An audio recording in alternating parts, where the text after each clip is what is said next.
안녕하세요. 온땅교회를 말씀으로 섬기고 있는 한성민 목사입니다. 온땅교회 유튜브 채널을 시청해 주셔서 감사합니다. 설교를 들으신 후에 좋아요와 구독을 꼭 눌러주시면 감사드리겠습니다. 온땅교회 말씀 사역에 큰 도움이 됩니다. 오늘도 말씀 안에서 평안하시고 즐거운 하루 되시길 바랍니다. 감사합니다. 구독과 좋아요를 꾹꾹 눌러주세요. 감사합니다. 기 2부 19번째 시간입니다.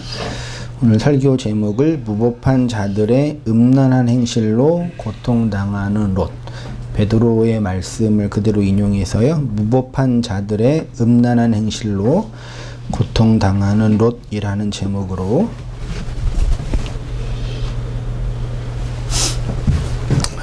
말씀을 상고해 보도록 하겠습니다.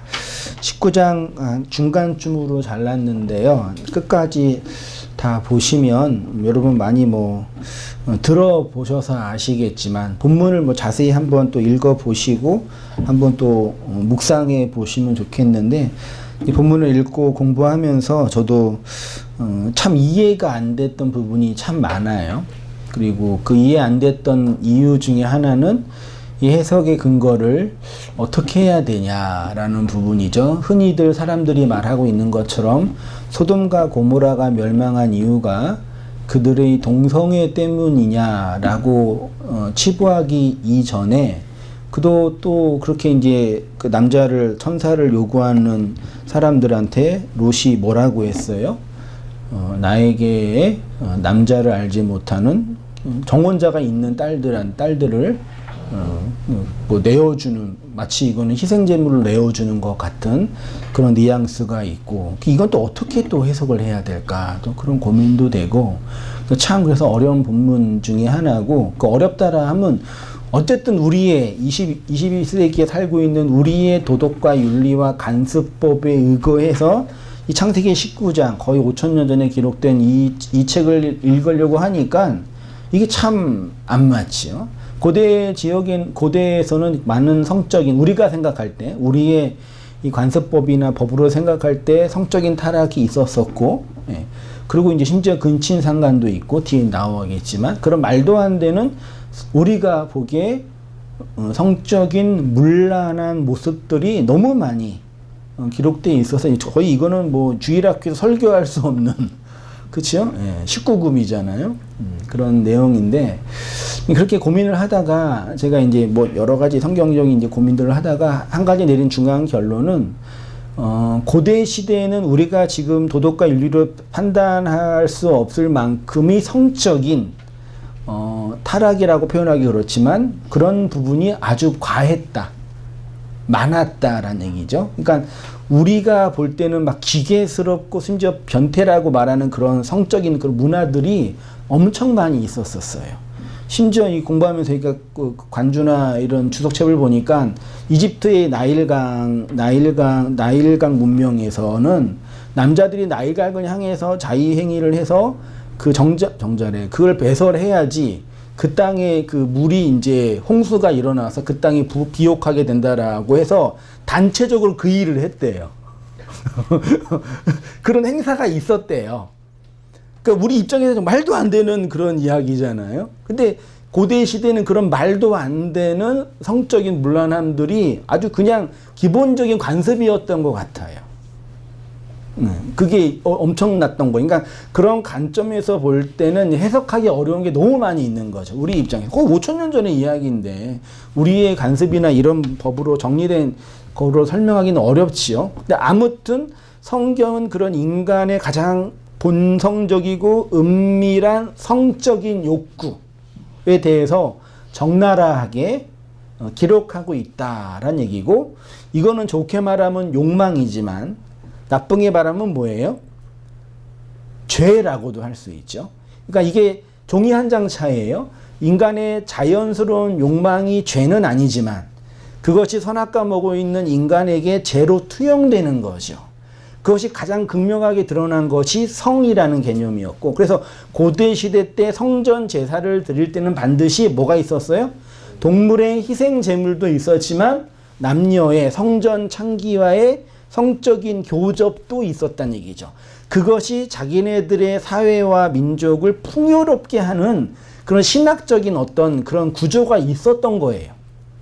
그렇죠? 그러니까 참 어느 사람은 그 시대가 또 행복한 삶이었다라고 말할 수도 있을지도 모르지만 우리 문맥에서는 그렇게 이해한다는 얘기죠. 그러니까 그런 관점에서 본문을 무조건 보면서 단순하게 소돔과 고모라가 멸망한 이유는 어떤 그 근본주의나 교조주의 신학자들이 말하는 것처럼 그들이 동성애를 했기 때문에 멸망했다. 그러니까 우리도 지금 동성애하면은 하나님께서 멸망시킨 이런 식의 말도 안 되는 이런 구조로 본문을 보는 거는 잘못된 거다. 그거는 이제 잘못된 해석의 오류다라고 인정하면서 그런 오류나 해석의 한계를 인정하면서 그러함에도 불구하고 그럼 분명하게 끄집어낼 수 있는 교리나 교훈은 무엇이냐라는 취지로 성경 전체와 연결하면서 해석해 봐야 된다라는 거죠. 이해 충분히 되시죠? 예. 그렇게 한번 걱정스러운 표현으로 제가 말씀을 드렸습니다. 창세기 19장과 연관되어 있는 본문은 뭐예요? 창세기 18장이에요. 18장에는 하나님이 세 사람의 모습으로 아브라함에게 찾아와서 아브라함에게 대접을 받고 이제 다시 나오는 이야기죠. 그리고 중보기도가 있었죠. 그 이야기랑 19장과 비슷한 구조예요. 그래서 공통점은 하나님이 아브라함에게 찾아가시고 하나님이 롯에게 찾아가는 거죠. 아브라함에게 찾아갈 때는 세 사람으로 찾아갔는데 롯에게 찾아올 때는 두 천사로 찾아온 거죠. 천사는 뭐예요? 말씀이잖아요. 말씀으로 찾아온 거죠. 여호와라는 하나님의 이름은 오늘 창세기 19장에는 없어요. 지금 그 여호와는 굳이 말하면 지금 어디 계신 거예요? 아브라함 같이 있는 거죠. 굳이 이제 표현하자면은. 또 하나 차이가 있는데 19장 1절 다시 보시면 저녁 때에 아브라함은 그 뜨거울 때라 그랬죠. 낮에 뜨거울 때인데 여기 롯에게는 저녁 때에 두 천사가 소돔에 이르니 마침 롯이 어디 있었어요? 소돔 성문에 앉아 있다가 그들을 보면서 절했다는 얘기죠. 그러니까 롯은 아마도 천사로 본 거죠. 소돔 사람들은 천사를 아주 잘생긴 남자로 봤는데 롯은 그 천사를 천사로 본 거예요. 여호와의 말씀들로 본 거죠. 오늘날로 말하면 율법과 은혜로 본 거죠. 예수와 그리스도로 본 거죠. 오늘날로 말하면은. 근데 이제 장소가 아브라함은 장막 문에 앉아 있다가 세 사람을 만났고 롯은 뭐라고 돼 있어요? 소돔 성문에 앉아 있다가 만났대요. 18장에 장막문에 앉아 있다가 오헬, 이게 장막이란 뜻이고 페타흐는 뭐예요? 문이라는 명사인데 이거의 동사형이 뭐겠어요? 열리다예요. 파타흐 아시죠? 신약의 아노이고 기억나세요? 하늘이 열린다. 열린 문 할 때 아노이고 있죠. 그거의 명사형이 페타흐예요. 그러니까 문, 열려진 문에 야샤부 앉아있다고 번역했는데 뭐라고요? 거주하다. 그러니까 오헬은 성전이고 성전인데 성전 문이라 함은 열려져 있는 성전의 내용이 알려져 있는 그 문에 어디에 하고 있다? 거주하고 있었다. 누가요? 아브라함이요. 근데 롯은 뭐라고 돼 있어요? 장막 문에 앉아 있었다. 그러니까 하나님께서 계시록의 빌라델피아 교회에게 열린 문을 준다 그러셨잖아요. 그때 그 열린 성전의 문이죠. 그러니까 성전의 문이 열려 있다는 얘기는 뭐예요? 원래 성전은 하나님의 임재의 장소이지만 그 임재의 장소는 열려져 있어요? 닫혀져 있어요? 하나님의 은혜가 시어되는 성전은 옆에서 볼 때는 거기에 하나님의 은혜가 나타나고 있는 것이 보여요? 안 보여요? 안 보이죠. 그 비밀이라고 표현하는 거잖아요. 그러니까 그 열려 있다라는 얘기는 그 성전의 내용의 은혜, 비밀의 은총이 아브라함에게는 뭐에 있다? 열려 있다. 그래서 기도를 한 거죠, 말하자면요. 근데 오늘 본문에는 19장에서는 어떻게 돼 있냐면은 성문에 앉아 있다라고 표현했습니다. 이 페이지로 가셔서 이 야샤브라는 이 히브리어가 헬라어로 가면 앉아 있다라고 번역된 곳이 많이 있는데 대표적인 것이 요한복음 4장 6절에 예수님이 그랬죠. 또 야곱의 우물이 있더라. 예수께서 길 가시다가 피곤하여 우물 곁에 그대로 뭐 하셨대요? 앉으시니. 이게 비슷한 동일한 단어예요. 지금 예수님은 우물, 우물이 뭐예요? 물이 나오는 곳이잖아요. 그게 뭐예요? 말하자면 성전이에요. 말씀이 나오는 건. 그곳에서 누구를 기다리고 있어요? 사마리아 여자인 신부를 기다리고 있잖아요. 단회적으로 예수님이 사마리아 땅에 오셔서 이방 여자인 사마리아 여자를 만나려고 앉아 있는데, 이거는 우리를 기다리고 있는, 우리에게 찾아오시는 그 구원의 이야기, 신랑이 신부를 찾아와 결혼을 하는 그 이야기를 메타포하는 거잖아요. 그때 성전에 앉아 있을 때 단어 똑같은 거죠. 아브라함이 성전 문에 성막문에 앉아 있다. 장막문에 앉아 있다. 그거죠. 근데 19장 1절에는 저녁 때에 두 천사가 소돔에 이르니 마침 롯이 소돔 성문에 앉아 있다. 그러니까 성문과 성막문은 똑같게 느껴지지만 오웰은 그냥 텐트고요. 성문은 뭐예요? 이거는 사르라는 단어인데요. 고대 시대 때 많은 사람들이 모여 있는 그런 장소죠. 그리스의 광장 같은 곳. 성문. 오늘날로 말하면 어디예요? 사람들이 가장 많이 모여서 거기에서 데모도 하고 사람도 만나고 물건도 팔고 그런 곳이 어디예요? 광화문 광장, 혹은 삼성동 어디 지역 그런 거잖아요. 그러니까 사람이 많이 모여 있으면 그곳에서 이제 뭐가 일어나요? 물물 교환, 돈을 팔고 뭐 하잖아요. 그래서 고대 시대 때 이 사하르는요, 사회적, 행정적, 종교적, 경제적 행사가 일어나는 곳이죠. 만나서 토론도 하고, 혹은 만나서 종교적인 제의도 드리고, 그러니까 그러니까 사람이 많이 있는 그런 곳인 거죠. 성문이에요. 그러면 롯이 이 성문에 앉아 있었다는 얘기는 이게 거주하다는 뜻이니까 거기에 살았다는 얘기죠. 그 살면서 뭐 했다는 얘기예요. 많은 사람들과 있으면서 그곳에서 생업을 유지하면서 먹고 살았겠죠. 롯의 직업이 뭔지 아세요? 몰라요? 그건 제가 추론한 거예요.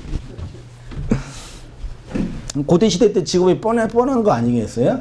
근데 아마도 많은 사람들이 모여 있는 곳에서 그의 할아버지죠? 네. 할아버지의 직업이 우상 만드는 거였으니까 그 일을 하고 있지 않았을까라고 추론해 볼 수 있는 거죠. 사람들도 많이 모여 있고 성전이 아니라 그런 사람들이 모이는 성에서요. 그러니까 소위 말해 세속적 그런 문명이 많이 있는 그곳. 그렇죠. 사람이 많이 있는 곳은 왜 좋아요? 네.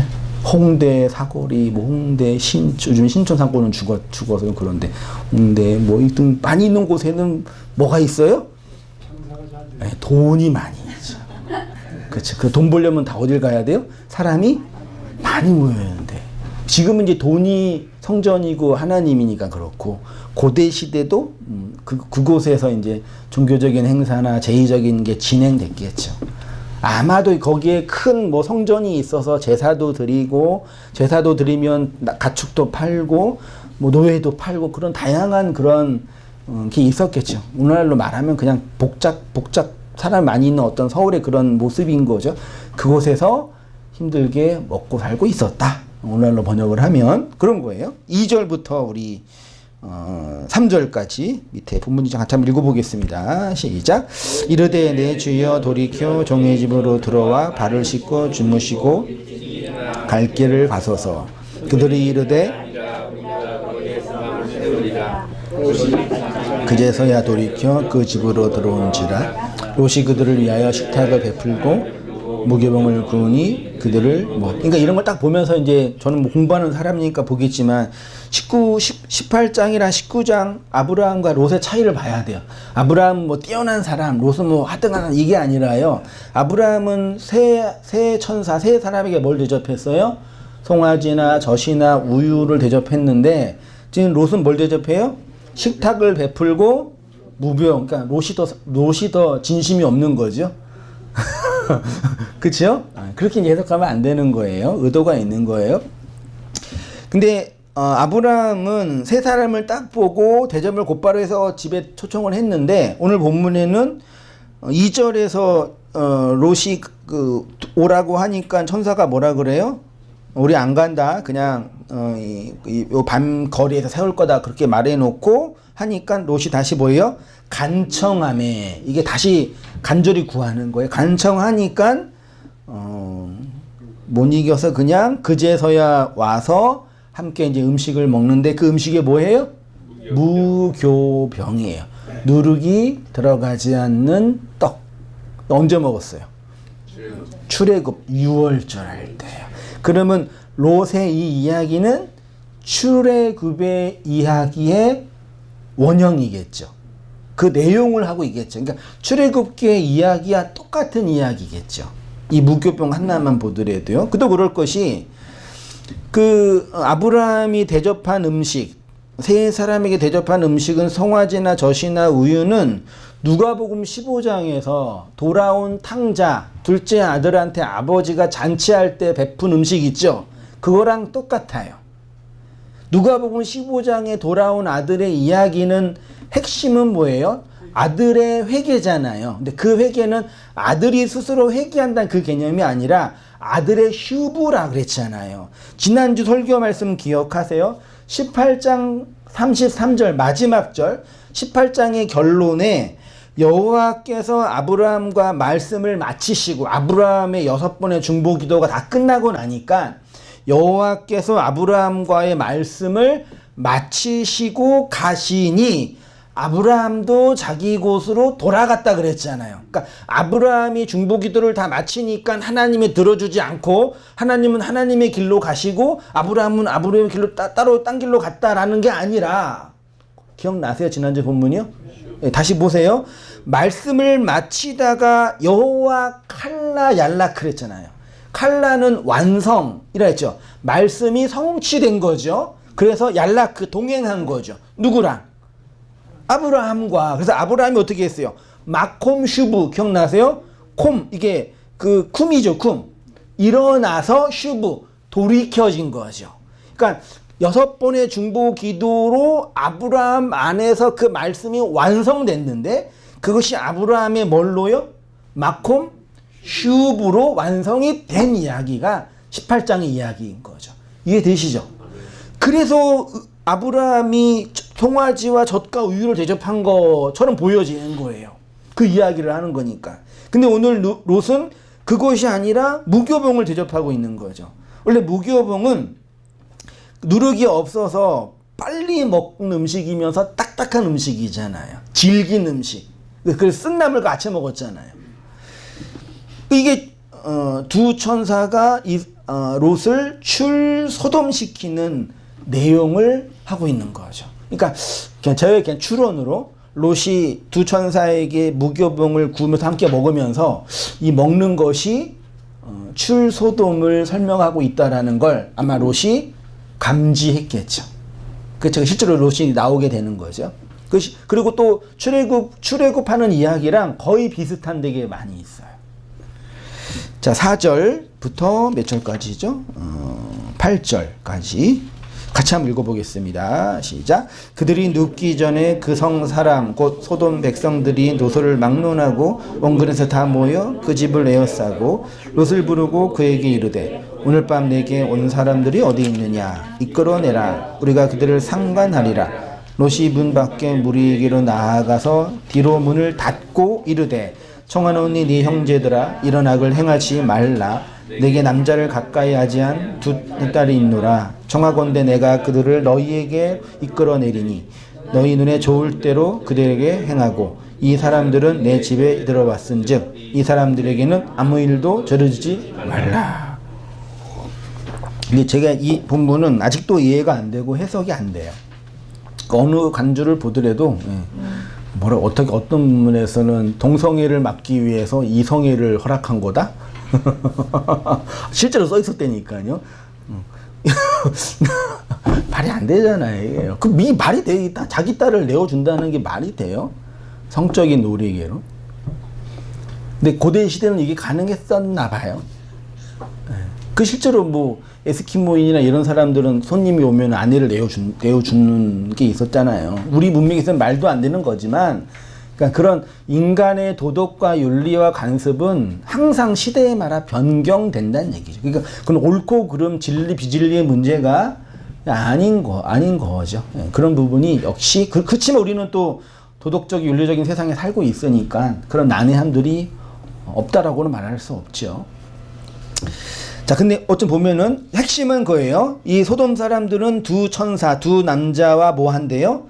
상관하겠다. 이게 상관이 한자인데, 원래 상관은 뭐예요? 관계를 맺다죠. 단어적인 뜻은. 근데 관계를 맺다 안에는 성적인 교제를, 성적인 관계를 맺겠다는 게 내포되어 있는 거잖아요. 근데 이 상관이라는 단어가 히브리어로 뭐라고요? 야다예요. 야다의 기본적인 뜻은 알다. 근데 그냥 하는 게 아니라 관계와 체험으로 알다. 그래서 남녀가 깊이 아는 걸 성관계라고 표현하잖아요. 그래서 노우라는 그 단어 안에 끝에 성관계라는 단어가 있어요. 뜻이 있어요. 그러니까 야다에서 왔기 때문이죠. 한글은 한자로 상관이라고 번역을 했는데 다른 영어 성경을 보니까 노우로 되어 있고 relation with로 되어 있고 또는 carnally 이게 뭐 성적인 관계를 맺다라는 뜻이래요. 그 다음에 섹스로도 돼 있어요. 그러니까 이게 그러니까 겉으로 볼 때는 성적인 관계를 맺는 거니까 남자와 남자가 더불어 안 좋은 관계를 맺는 로마서의 설명으로 본다면 동성애를 한 것이라고 표현이 돼 있고 그 동성애라는 단어 자체도 성경 본문에는 여기 오늘 본문에는 없어요. 그러니까 전후 문맥에서 볼 때 이 성적인 이게 또 말이 안 되잖아요. 성이 있는데 예쁜 두 남자가 왔어? 근데 사람들이 떼거지로 몰려들어서 두 남자 내오라 그래. 왜요? 성관계를 하려고. 이게 상식적으로 이해되나요? 안 되잖아요. 아무튼 그랬대요. 그러니까 또 롯이 이 사람 중요하지 말고 손님 네가 건들지 말고 내가 딸 줄게.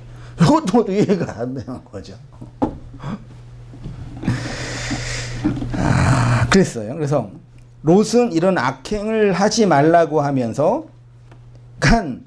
동성애는 악행이고 딸과 하는 것은 악행이 아니란 얘기인가요? 또 그러면? 그러면 딸을 내어주면서 너희 눈에 좋을 대로 하라. 이 사람들은 건들지 말라라고 이제 표현한 한글 번역돼 있습니다. 그렇게요. 근데 이제 한 가지 분명하게 볼 수 있는 건 이거예요. 롯에게 몰려든 자들은 원문에는 남성 복수로 되어 있어요. 남자들만 온 거라고 되어 있는 거예요. 몰려든 많은 남자들이 누굴 요구한 거예요? 천사, 말씀으로 온 그 남자를 요구하는 거예요. 롯은 방문한 두 천사를 지키기 위해서 두 딸을 내어준다고 하지요. 여기에는 어떤 의미가 있느냐? 어떤 의미가 있느냐?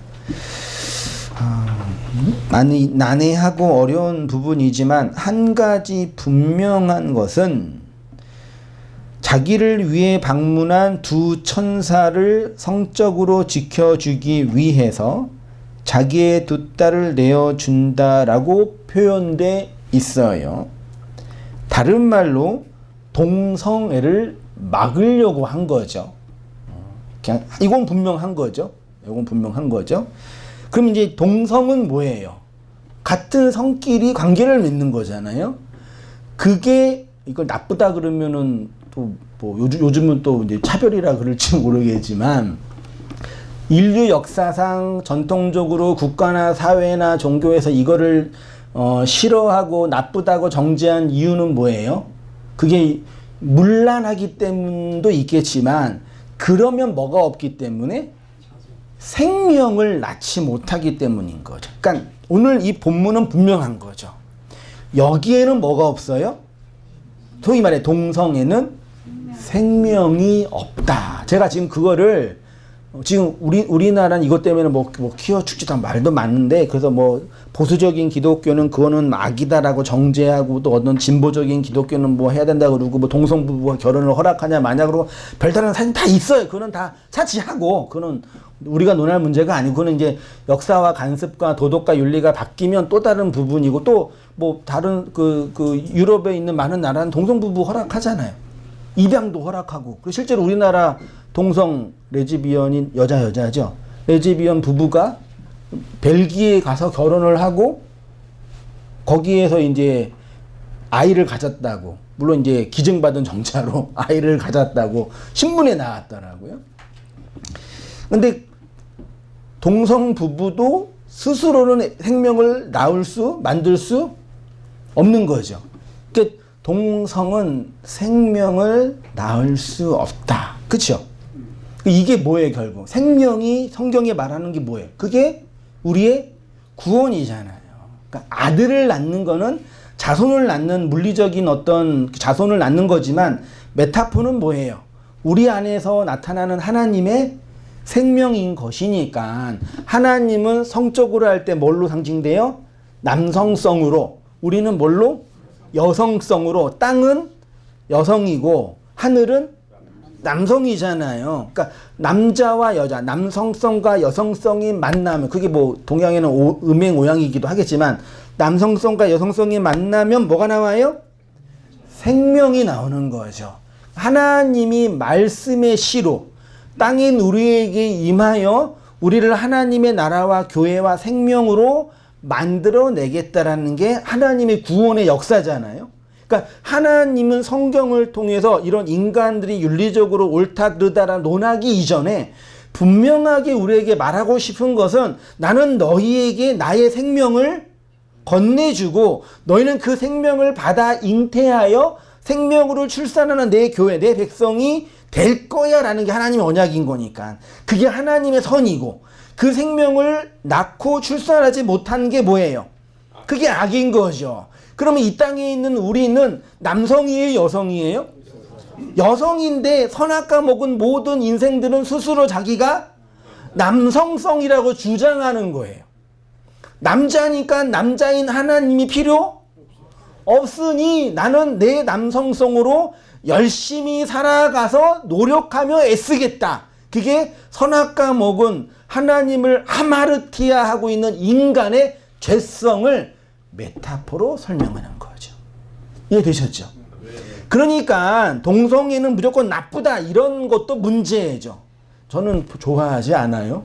저의 윤리와 관습으로는 받아들일 수 없어요. 좋아하지 않고, 그리고 뭐 즐겨하지 않아요. 그렇지만 그 사람 자체를 싫어하지는 않지만, 아무튼 그래요. 그렇지만 성경이 분명히 말하는 것은, 인간은 하나님의 생명을 받아야 할 여자인데 스스로 자기가 남자라고 주장하는 거죠. 그 얘기를 하는 거죠. 조금 이해되시죠? 그 정도로 저는 묵상해 봤어요. 이 본문을 가지고. 그 바울이 이런 표현을 했잖아요. 로마서 1장 26절에 이 때문에 하나님께서 그들을 부끄러운 욕심에 내버려 두셨으니 곧 그들의 여자들도 순리대로 쓸 것을 바꾸어 영리대로 쓰며 이와 같이 남자들로 순리대로 여자 쓰기를 버리고 서로 향하여 음욕이 불릴 듯하며 남자가 남자와 더불어 부끄러운 일을 행하여 그들의 그릇 때문에 상당한 보응을 그 자신들이 받았느니라. 이걸 이제 많은 주석가들이 뭐 동성연애를 하나님이 멸한다라는 취지로만 얘기했는데, 성경이 정말 말하고 싶은 거의 본질은 지금 제가 말한 그 선악과 먹은 인간이 하나님의 생명을 받아야 할 존재라는 걸 거부한 그 태도를 말하는 거죠. 핵심은 그건 거죠. 성경이 말하는 남자와 여자, 남성과 여성성의 이야기는 교회와 그리스도의 연합에 관한 이야기인 거예요. 다 그거예요. 그 상징이 그렇지 않고서는 이러한 이 해석이 설명이 안 돼요. 이러한 역사가. 나중에 뒤에 또 이제 두 딸이 이제 나와가지고 아빠 술 먹이고 나서 이제 자손을 또 만들잖아요. 그 얘기도 하고 또 30장 가면은 또 다말 이야기도 나고 막 계속 끊임없이 나와요. 그 성적인 소위 말해 그 타락의 이야기들이요. 그러니까 분명한 것은 인문학적으로 해석해 본다면 인간의 모든 욕망의 기저에는 뭐가 결탁되어 있어요? 성욕이 있어요. 그게 이제 심리학자는 리비도라는 단어로 표현을 했는데 그게 인간의 죄와 연결되어 있는 거죠. 자기의 주체성을 찾고자 하는 거. 내 성으로는, 나 혼자의 단독적인 성으로는 절대로 생명을 낼 수 없는 게 인간이잖아요. 그래서 남자와 여자가 연합하는 것을 순리라고 하고 동성과 관계를 맺는 것을 영리, 반자연적인 것이라고 번역을 한 거예요. 이는 여자인 교회가 남자인 그리스도와 연합해야 진정한 생명이 된다는 것이겠죠. 남자로 상징되는 하나님이 여자로 상징되는 교회를 찾아와 연합하고 하나가 되는 이야기. 그것이 하나님의 구속의 역사이고 교회의 구원의 이야기죠. 그래서 성경에서는 처녀로 죽는 것을 뭐라 그래요? 악이라고 하고 여자는 교회에서 뭐하라 그래요? 잠잠하라 하고 뭐 그런 얘기 성에 관한 얘기 많이 하잖아요. 그 성적인 이야기 다 이런 거를 메타파하고 있는 거죠, 사실은요. 그래서 동성끼리의 연합은 관계는 절대로 생명이 될 수 없는 거죠. 굳이 쾌락만 있는 거죠. 그렇죠. 인간이 참 아이러니하잖아요. 생명을 낳기 위해서 관계를 맺어요? 쾌락을 즐기기 위해서 관계를 맺어요? 그래서 아이들이 그렇게 부모한테 하잖아요. 왜 사고를 저질러놓고 나를 만들었냐고. 그런 얘기 하잖아요. 지네끼리 좋아해놓고 왜 날 만들어놔서 고생시키냐고. 그렇죠. 우리가 정말 물론 이제 결혼이라는 이 관계 안에서 자손을 낳는 게 인간의 자연적인 기쁨이고 복이지만 본질 안에는 그것보다는 나 자체의 쾌락의 즐거움을 누리는 게 가장 큰 거잖아요. 그 인간은 그래요. 그 욕망을 따라 살아가는 거죠. 하나님이 그 욕망을 선하게 사용하셔서 생명을 낳게 하신 거죠. 그리고 그래서 여자가 누구를 낳아야 돼? 반드시 아들을 낳아요. 그러니까 그런 것을 다 메타포하는 건데 인간의 왜곡된 욕망이 남성성, 여성성, 그래서 일부 다투제도 나오고 다양한 물론 문화적, 사회적 싸움도 나오고 여성의 싸움도 나오고 나오는 이유가 이런 이유 때문인 거죠. 바울이 이렇게 표현했어요. 고린도 후서 6장 14절부터 16절까지죠. 같이 한번 읽어보겠습니다. 시작. 너희는 믿지 않는 자와 멍에를 함께 매지 말라. 의와 불법이 어찌 함께하며 빛과 어둠이 어찌 사귀며 그리스도와 벨리알이 어찌 조화되며 믿는 자와 믿지 않는 자가 어찌 상관하며 하나님의 성전과 우상이 어찌 일치가 되리요.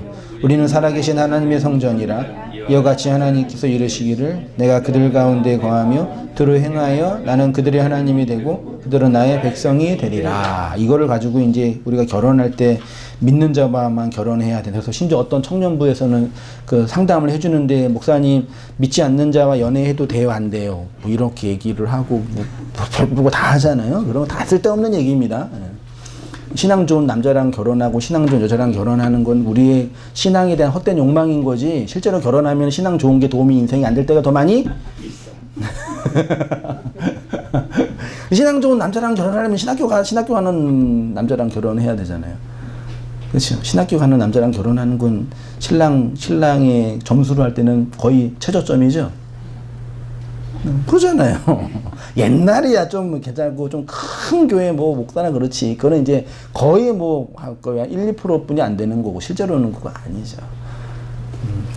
믿지 않는 자와 결혼은 자기가 믿음이 있고 없는 거가 중요한 거지. 본인이 믿음이 있고 없는 게 중요한 거지. 믿지 않는 자랑 결혼, 물론 그럼 믿지 않는 자랑 결혼하면 사회 문화적으로 다르기 때문에 남편은 절에 가고 아내는 교회 가면 참 보기는 안 좋죠. 사회 문화적으로. 그리고도 공통점이나 어떤 대화의 내용이 이렇게 안 맞잖아요. 그런 측면에서 안 맞는 거지. 신학과 신앙의 내용에서는 본질이 아니란 얘기예요. 그거는요. 남자든 여자든 착각하면 안 되는 거예요. 할 얘기는 많이 있지만 그만 얘기하고.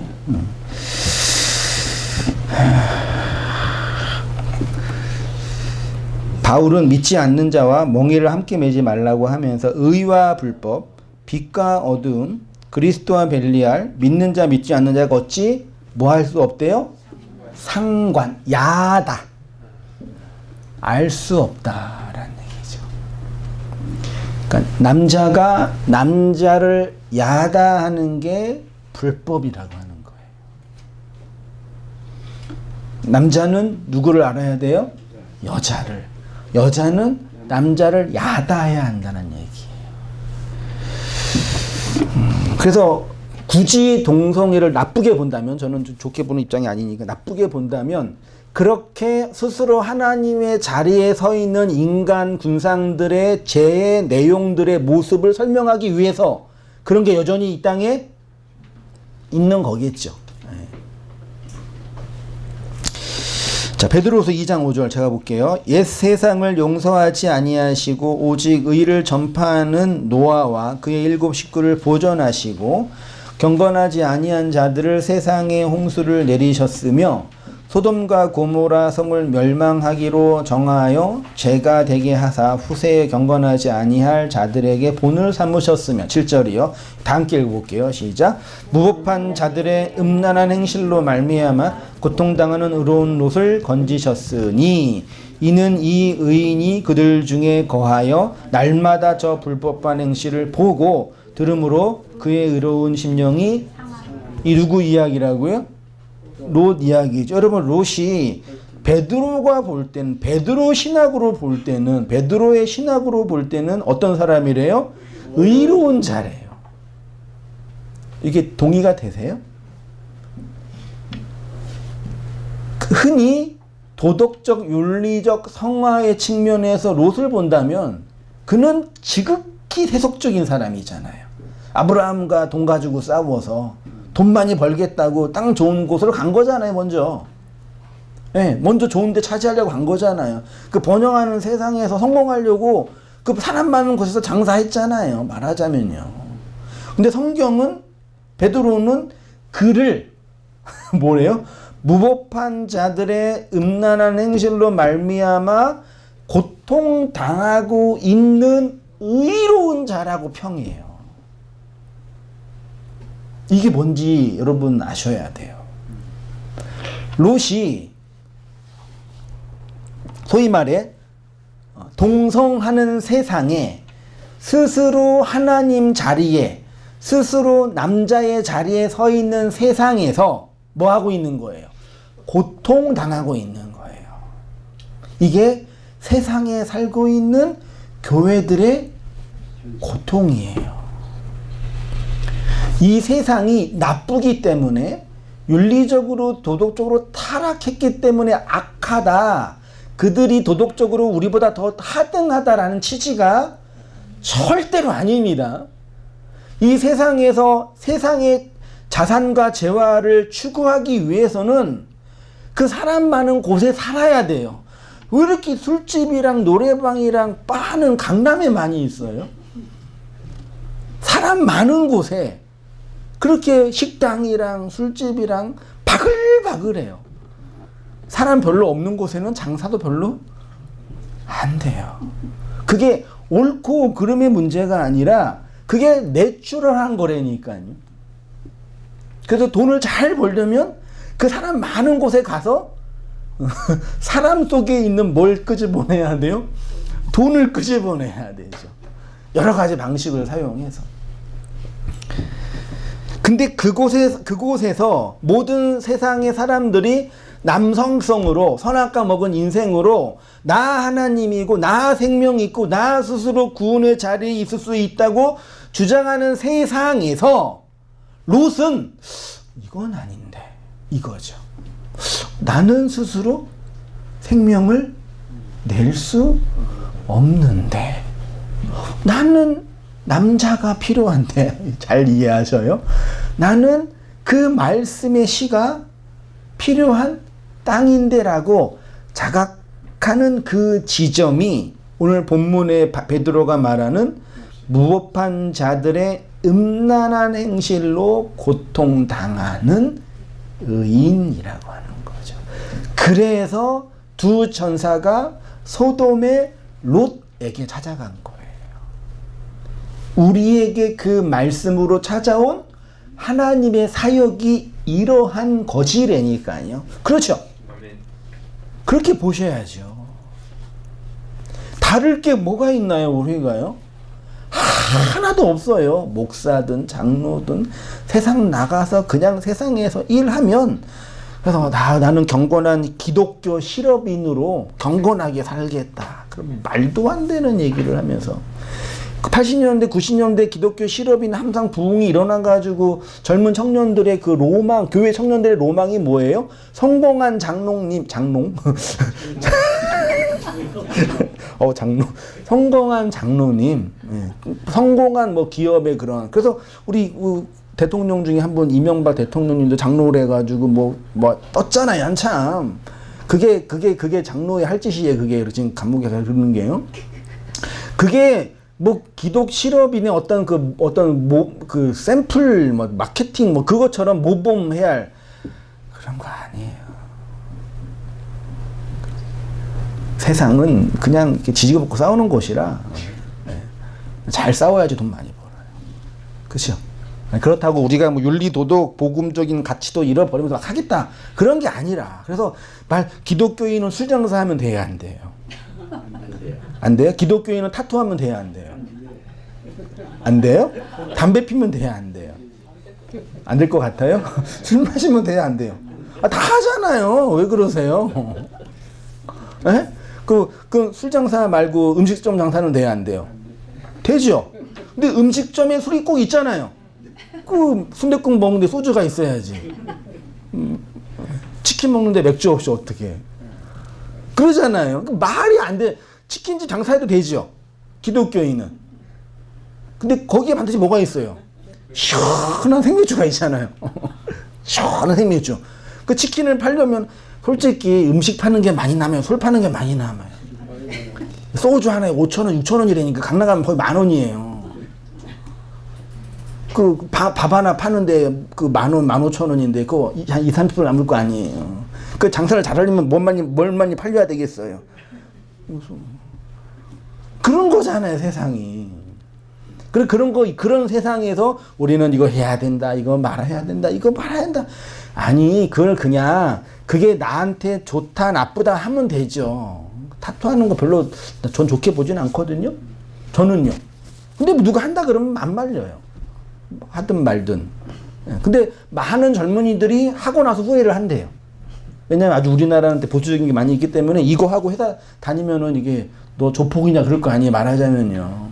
그러니까 그런 측면에서 권면할 수는 있지. 이게 성경의 윤리고 하나님의 뜻이고 이렇게 타투하면 하나님이 성경에 그 문신하면 죽여버린다는 그런 본문이 있다 그러니까 하고 그러면 그 성경 본문대로 다 우리는 다 이 세상에서 뭐 한 거예요? 다 못 살아요. 다 없어요, 이 세상에요. 한두 가지 우리가 걸릴 게. 아이고, 조 목사님 봐라. 난 안 그러는데 그런 분 계시냐고요. 성경의 문자와 내용들을 우리가 다 지키고 그것이 하나님께서 다 정해놓고 다 하면은요, 이 세상에서 수도원 가서도 못 살아요. 성경이 말하고 싶은 건 그게 아니라고요. 그러면은 술 마셔도 되겠네요. 그 담배 상관없네요. 그렇게 이제 주장한단 말이죠. 그것도 또 반대로 얘기하는 거예요.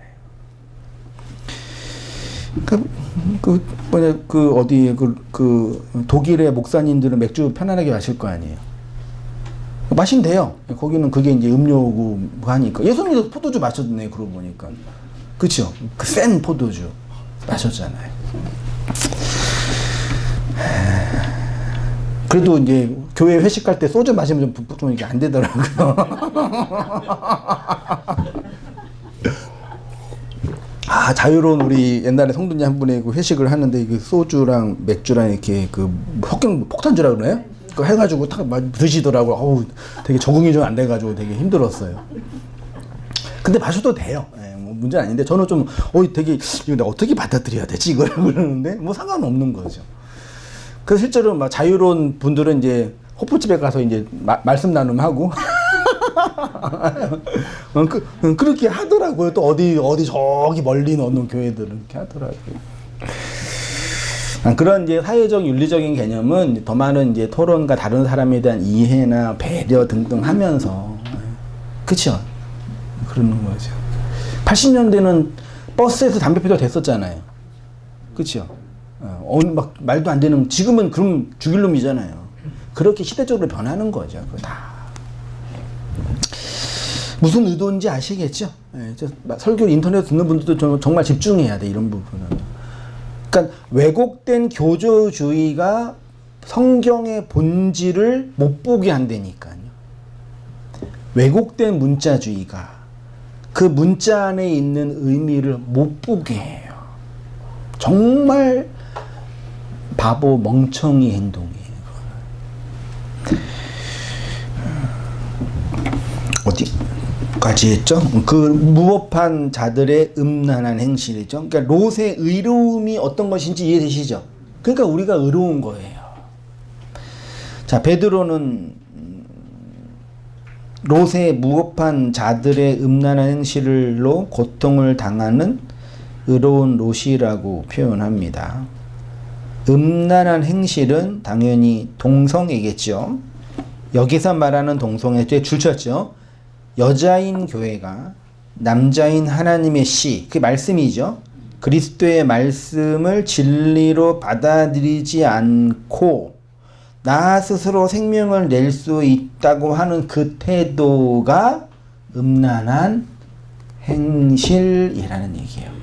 여기에서 한 걸음 더 나아가서 내가 하나님의 말씀을 지킬 수 있다라는 태도, 내가 하나님을 섬겨서 그분을 기쁘게 할 수 있다라는 태도도 뭐예요? 음란한 행실이에요. 다시 말해 나 없음이고 나 먼지이고 티끌이라는 것을 모르고 여전히 하나님의 생명의 자리, 자기 있음의 자리에 서 있겠다고 하는 선악과 먹은 인간의 자기 주체성, 자기 신의 자리에 서 있겠다는 인간의 태도가 뭐라고요? 그걸 동성애라고 한다고요. 그거를 우리가 못 알아먹으니까 물리적으로 성이 같은 사람들끼리 좋아하는 것이라고 보는 거죠. 이 표피로 그렇게 보여지고 그 안에 있는 이면을 보라는 얘기예요. 제 얘기는요. 그거는 인류가 있는 이상 언제나 있었다니까요.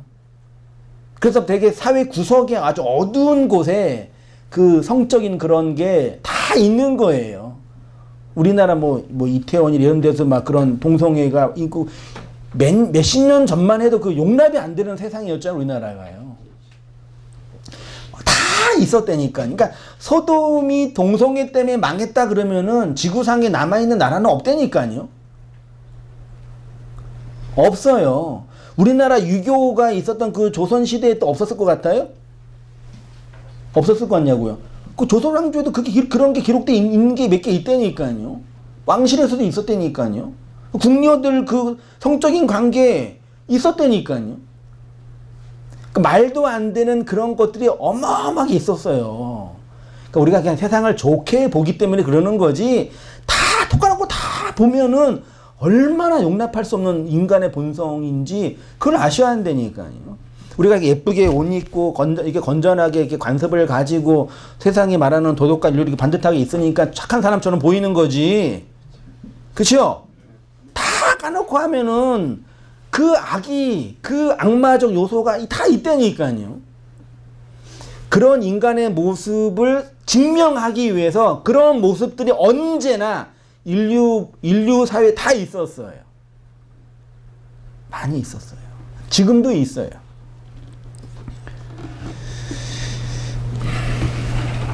이게 동성애는 그걸 설명하는 거. 성경이 굳이 말하는 거는요. 그러니까 오늘날 그 말도 안 되는 문자주의, 교조주의자들이 동성애하는 건 뭐 죽여라, 나쁘다 이런 거 차별 이런 걸 주장하는 근거가 아니란 말이에요.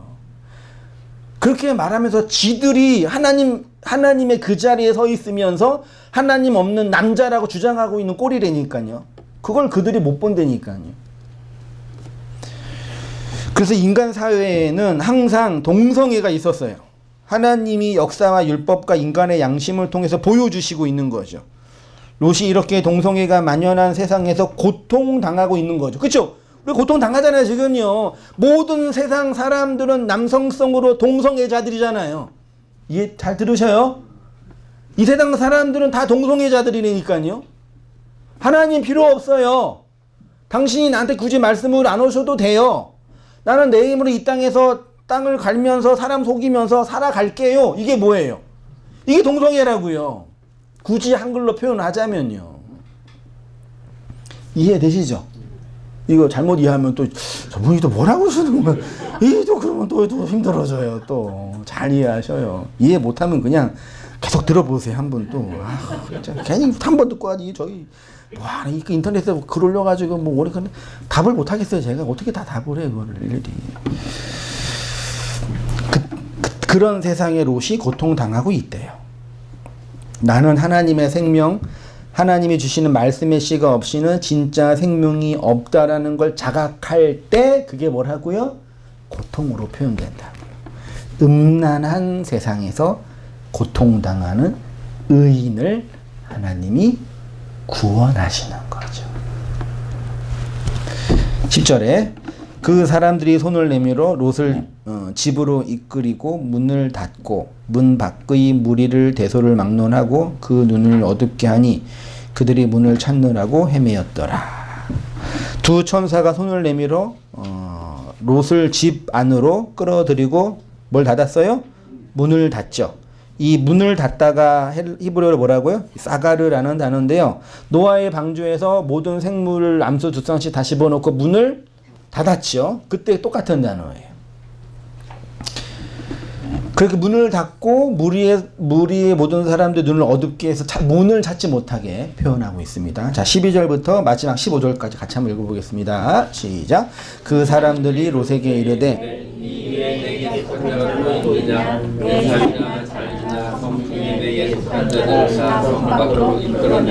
그들이 대한 부르짖음이 여호와 앞에 크므로 여호와께서 이곳을 멸하시려고 우리를 보내셨나니 우리가 멸하라. 롯이 나가서 그 딸들과 결혼한 사이들에게 말하여 이르기를 여호와께서 이 성을 멸하실 터이니 너희는 일어나 이곳에서 떠나라 하되 그의 사이들은 농담으로 여겼더라. 동이 들 때에 천사가 롯을 재촉하여 이르되 이 성의 죄악 중에 함께 멸망할까 하노라. 하나님이 여호와가 보면 여호와인데 여호와가 하나님이 천사를 소돔성에 보내신 이유는 롯을 구원하기 위해서고요. 롯을 구원하면 다른 말로는 뭐예요? 소돔성을 오늘 본문에는 멸망시키기 위해서죠. 멸망하다가 사하트예요. 이 단어는 노아의 시대 때 홍수로 세상을 멸하실 때도 사하트고요. 애굽을 멸하실 때도 사하트로 번역이 됐습니다. 노아의 식구들을 방주 안에 넣으신 이유는 세상을 멸망시키고 그들을 구원하기 위함이었죠. 이스라엘을 출애굽시킨다는 것은 단순히 애굽에서 끄집어내는 것이 아니라 애굽을 뭐 하는 거예요? 멸망시키는 거죠. 그때 그 애굽을 멸망시킨다라 함은 애굽이라는 물리적 세상을 멸망시키는 것이 아니라 애굽으로 살고 있는 나의 애굽성을 멸망시킨다라는 뜻인 거예요. 이해되셨죠? 그 물리적인 세상을 멸망시키는 것으로 그 우리 안에 있는 애굽성을 얘기하는 거죠. 그 다음 멸망과 함께 중요한 단어가 떠나다라는 단어예요. 떠나다 5페이지입니다.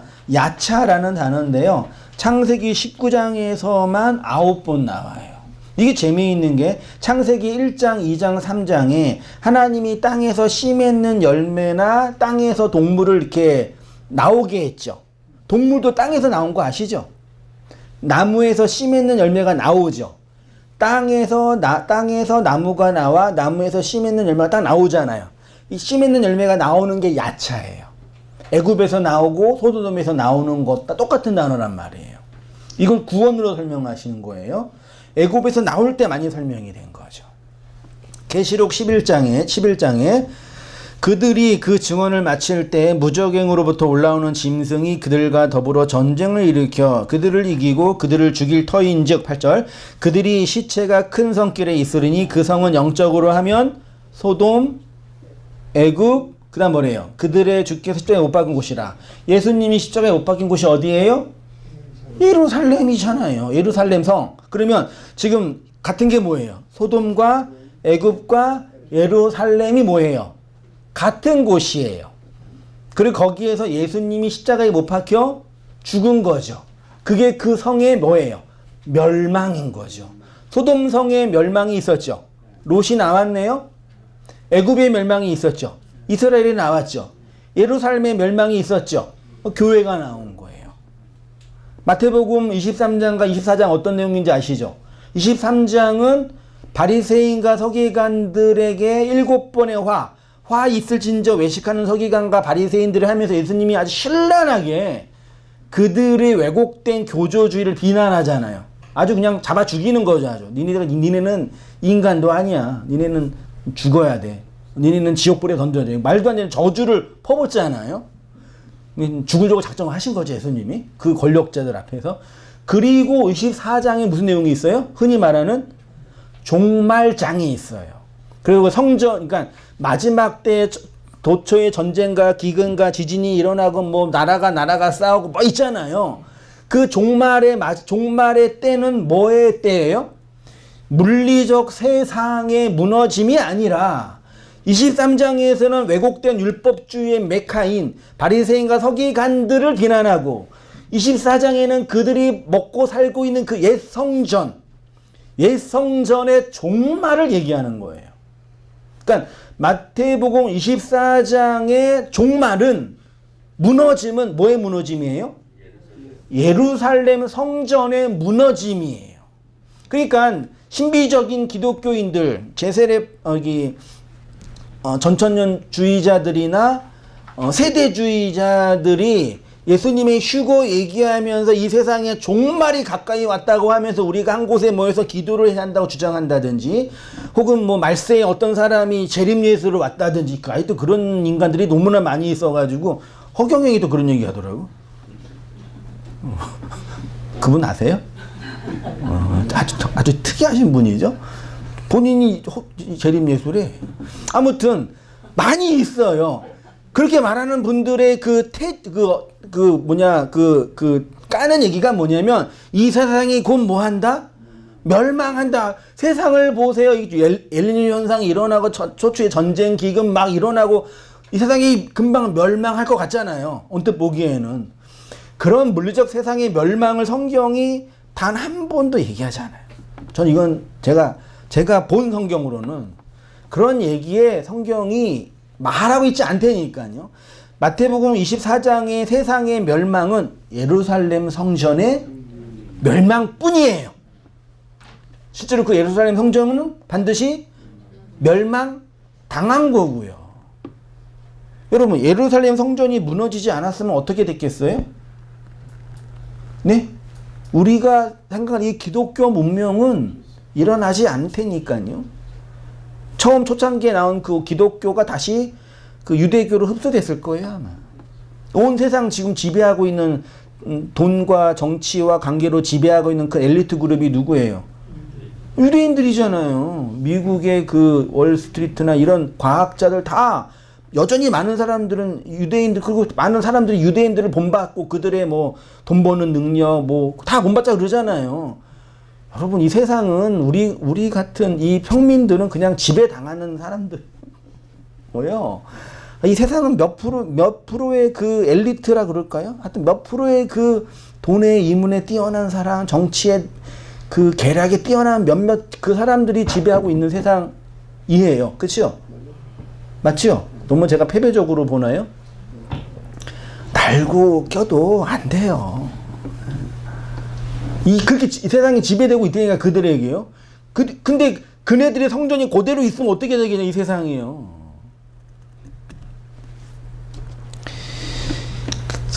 마태복음에서 말하는 그 종말은, 성경이 말하는 종말은 옛 성전의 무너짐이죠.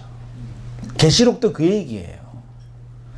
그 마태복음은 물리적인 예루살렘 성전의 무너짐이었고 한다면, 요한계시록의 옛 성전의 무너짐은 그 물리적인 성전을 그대로 메타포하고 있는 누구의 무너짐이에요?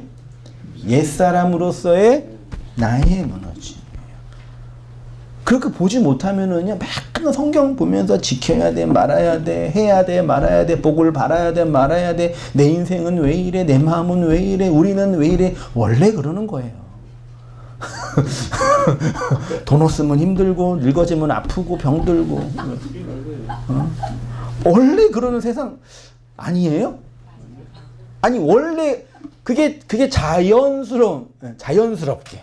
그게 내추럴한 거라니까요. 그게 자연스러운 거예요. 그래서 늙어질수록 더 행복을 얻기 위해서 노력을 하라고 하는 거예요. 아니, 지금보다 우리가 더 나이 먹으면은 더 늙어가고 더 세상에 가면 더 좋아질 것 같다고요? 물론 돈을 좀 많이 벌고 좀 여유가 생기면 덜 힘들겠지만, 돈은 우리를 행복하게는 못하지만 비참하긴 하지 않거든요. 이해되시나요? 그러니까 이 세상의 재화나 이 건강, 이 물리적인 건 그것 자체로 행복할 수는 없지요. 그래서 그런 걸 추구하는 건 헛된 세상을 추구한 거라고 주장하는 그 말도 안 돼. 그거 없으면 너무 힘들어요. 너무 힘들어요. 일하다가 조금 여기 여기 찍혀가지고 6방울, 7방울 꼬맸거든요. 7방울이니까 얼마 안 돼요. 근데 하다가 꽂혔는데 이만큼 해서 피가 줄 떨어지는데 막 손발이 떨리더라고. 제가 그 많은 서가 아니라 손발이 떨리면서 막 심장이 벌렁벌렁 하면서 죽을 것 같더라고요. 이만큼 찢어졌는데 얼마나 우스워요. 그러니까 돈이 없거나 몸이 아프면 우리를 이렇게 고통스럽게 해요. 근데 그게 왜 있어야 되냐면은 우리를 고통스럽게 하고 비참하게 하는데 좀 이렇게 완화해 주는 거예요. 진통제처럼. 덜 힘들어요. 그래서 열심히 벌고 애써야 되는 거예요. 최소한 우리를 품위 있게 살게 해주니까. 세상은 그런 거라니까요. 근데 그건 인정하더라도 이 세상 그렇게 이렇게 엔트로피 법칙에 의해서도 이렇게 망해가는 거라니까요. 나도 망해가고, 성도님들도 망해가고, 애플리파지 다 이렇게 죽어가는 거예요. 그걸 역행하겠다고 하나님의 도움을 구하고, 성령님의 도움을 구하고, 뭘 하겠다고 애쓰는 거는 하나님도 되게 난감해 하시는 거라니까요. 이해되시죠? 그러니까 헛된 신에게 구하는 거예요. 그 헛된 신은 나의 왜곡된 욕망에 구하는 거예요. 그걸 부추겨, 사람들이. 할 수 있어? 넌 잘할 수 있어. 속지 마세요. 그걸 잘 보고, 정확하게 인정을 하세요. 정확하게 보고, 그래야 내가 여자라는 게 보인다니까. 그래야 씨가 진짜 오는 거죠. 이해되시죠? 네. 오해하지 마세요, 제발. 오해하지 마세요. 어디에 있었죠? 11장 7절에 있었죠? 시간이 다 가버렸네. 예수님이 십자가에 못 박혀 죽은 곳이 예루살렘 성전입니다. 근데 이 예루살렘 성전은 소돔과 애굽이라고 하죠. 결국 롯이 소돔에서 나오는 이야기는 옛 성전, 옛 율법에서 나오는 이야기입니다. 롯이 이 소돔성에서 고통당하고 있다는 것은 비진리의 세상에서 고통당하고 있는 것이고 마음이 가난하고 영이 갈급한 상태라는 거죠. 그게 고통으로 감지가 되는 거죠. 그렇죠? 그러니까 우리가 말씀이 그 하나님의 그 말씀이 필요하다고 간청하는 거예요. 우리가요. 계시록 18장 2절 이하 같이 한번 읽어보겠습니다. 시작. 힘찬 음성으로 외쳐 이르되 무너졌도다 무너졌도다 큰 성 바벨로니움 귀신의 처소와 각종 더러운 영이 모이는 곳과 각종 더럽고 가증한 새들이 모이는 곳이 되었도다. 그 음행의 징후들로 말미암아 만국이 무너졌으며 또 왕의 땅들이 그와 더불어 음행하였으며 땅의 상인들도 그 사치의 세력으로 치부하였도다 하더라. 또 내가 들으니 하늘로부터 다른 음성이 나서 이르되 내 백성아 거기서 나와서 그의 죄에 참여하지 말고 그가 받을 재앙들 받지 말라. 계시록에서는 뭐 하라 그래요? 거기서 그러니까 소돔, 애굽, 예루살렘 성, 큰 성 바벨론에서 뭐 하래요? 나와라. 거기는 무너진다. 그 얘기 계속 하고 있는 거예요. 하나님이 뭐라고 하시냐면 그 죄에, 그 동성애, 그 남성성으로 살고 있는 그 인생들의 죄에 참여하지 말라. 그럼 참여하지 않기 위해서는 뭐예요? 분리가 일어나야 되잖아요. 그 일을 위해서 누가 오신 거예요? 예수가 오신 거예요. 그러니까 예수가 이 땅에 오신 이유는 우리를 분리시키기 위해서죠. 이 세상에서. 그 분리라 함은 죽이기 위해서이기도 하죠. 그렇죠? 그래서 예수님이 이 땅에 오신 이유가 이 세상의 사람들을 가르치기 위해서, 이들에게 좋은 모범을 보이기 위해서, 세상을 변화시키기 위해서, 우리를 착하고 좋은 사람으로 만들기 위해서 오신 것이 아니에요. 이게 성화주의 기독교가, 복음주의 기독교가 오해하고 있는 핵심이에요. 전도를 잘하기 위해서 사람들한테 이 진리에 아주 마약을 타는 거죠, 말하자면요. 먹기 좋게, 마시기 편하게, 그래야 잘 팔리거든요. 그래야 이문이 남거든요. 물장사가 가장 많이 남거든요. 물이 뭐예요?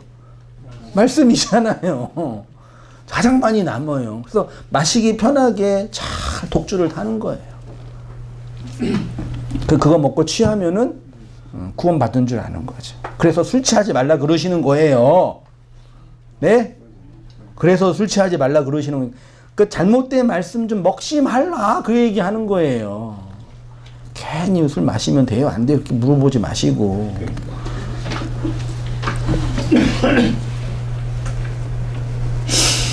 참여하지 말라라고 하는. 그 예수님이 이 땅에 오신 이유는 그분 자체로는 죽기 위해서, 그 죽음이 우리를 분리시키는 거죠. 나오게 하시는 거죠. 그리고 그 죽음 속에서 뭐가 있어요? 예수님의 아나스타시스, 진리로 똑바로 서는 부활. 그 부활이 교회, 우리의 부활인 거죠. 아, 내가 여자구나. 하나님의 남자 없이 살 수 없구나.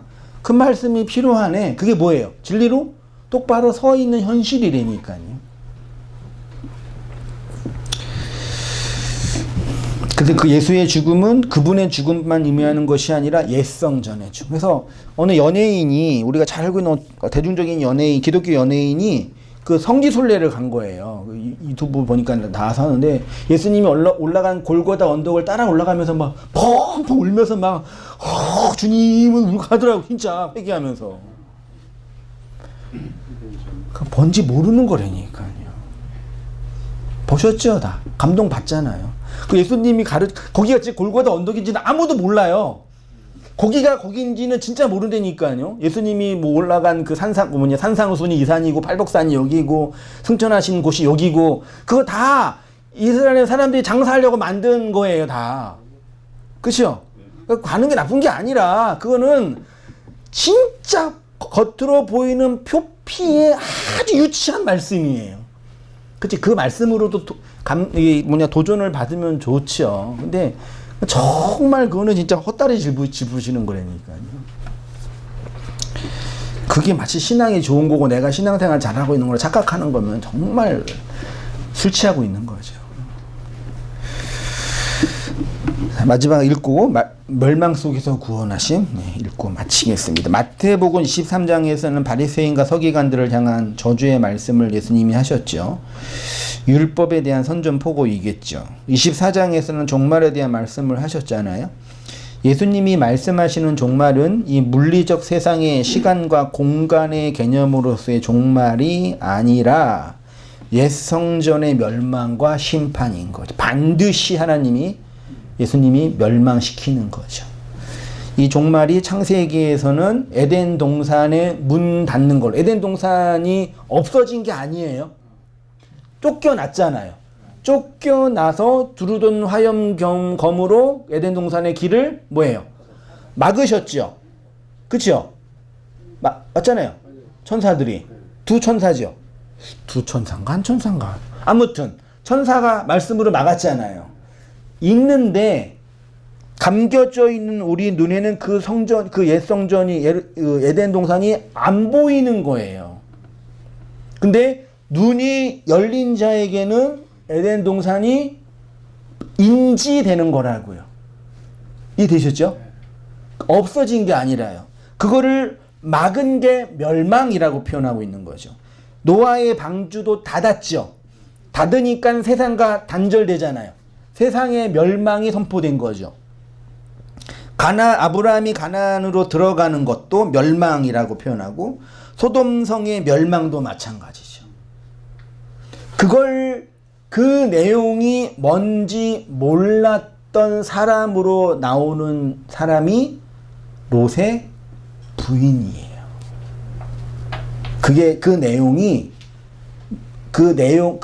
이러한 하나님의 구원의 메커니즘이 그 안에서 무엇인지 몰랐던 인물로 예표된 게 누구라고요? 롯의 철회니까요.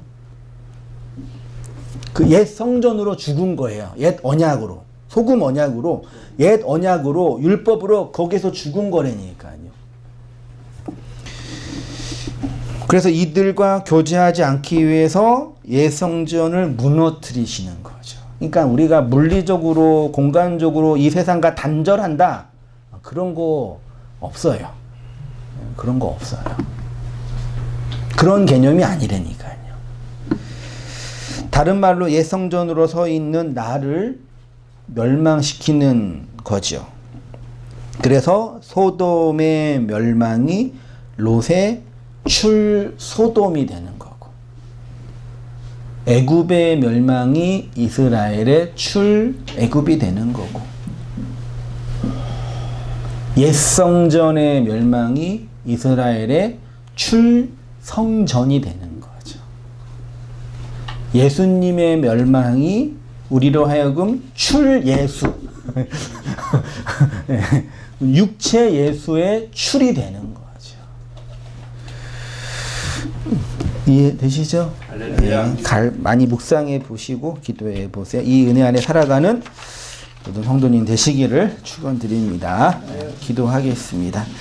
하나님 아버지, 우리에게 열린 마음과 깨닫게 하는 지혜와 가난한 마음을 허락하여 주셔서 하나님의 은혜의 나타남과 이 세상에 보이는 문자 너머에 있는 아버지의 마음들을 담아서 그 생명된 자로 살아갈 수 있도록 주님 우리에게 은혜를 베풀어 주시고 부족한 저희들을 붙잡아 주시며 주의 생명으로 이끌어 주시옵소서.